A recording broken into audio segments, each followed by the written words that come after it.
Je suis ici aujourd'hui pour vous parler du transport dans la membrane cellulaire.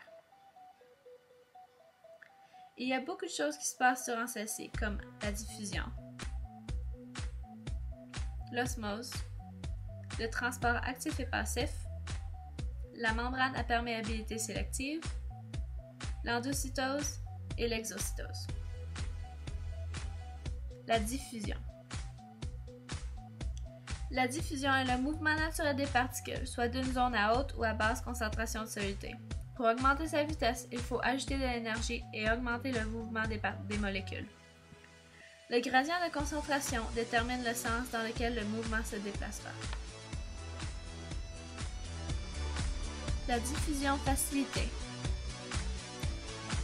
La diffusion facilitée n'a lieu qu'avec la présence d'un facilitateur protéique. Les protéines de transport se lient aux molécules étant trop grosses pour traverser la membrane cellulaire. Elle les transforme et les traverse donc avec elle. Les protéines de canalisation sont des pores ou des canaux par lesquels les particules hydrosolubles traversent. Ce sont souvent par celles-ci que certaines molécules ne peuvent pas traverser. Elles ont donc besoin de l'aide des protéines de transport. L'osmose.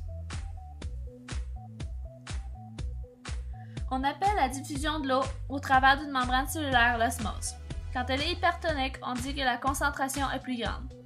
Lorsqu'elle est hypotonique, ça veut dire que la concentration du soluté est plus basse que celle de l'eau dans la cellule.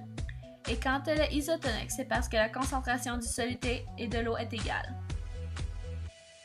En médecine, nous avons réussi à reproduire des membranes synthétiques qui nous ont permis de trouver un traitement contre certaines maladies comme le VIH. En faisant des recherches sur les cellules réceptrices, on pense pouvoir créer un remède du type clé à serrure. Le virus ne pourrait pas entrer dans la membrane de la cellule parce qu'il n'aurait pas la bonne clé. Pour le cancer, on étudie les protéines de reconnaissance. Les protéines réceptrices sont les molécules à laquelle les cellules messagères s'accrochent. Les protéines de reconnaissance permettent aux cellules de se reconnaître les unes les autres. La membrane cellulaire à perméabilité sélective. Cela veut dire qu'elle ne laisse sortir et entrer que certaines substances. Cela est contrôlé par la taille, la charge et la solubilité de la molécule voulant entrer dans ou sortir de la cellule. Le transport passif et actif. Il y a deux types de transport, le transport passif et actif. Le transport passif n'a pas besoin d'énergie, tandis que le transport actif, oui. Le transport actif se déplace contre le gradient de concentration. Cette énergie est produite par les mitochondries. C'est une transformation de glucose en ATP, adénosine triphosphate.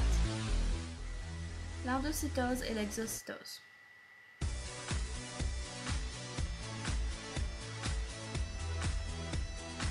L'endocytose s'agit de vésicules qui, en entrant en contact avec la membrane cellulaire, laisseront sortir que ce qu'elles contiennent. Tandis que l'exocytose, ce sont des molécules venant d'en dehors de la membrane cellulaire qui formeront une vésicule avec les particules de la membrane cellulaire.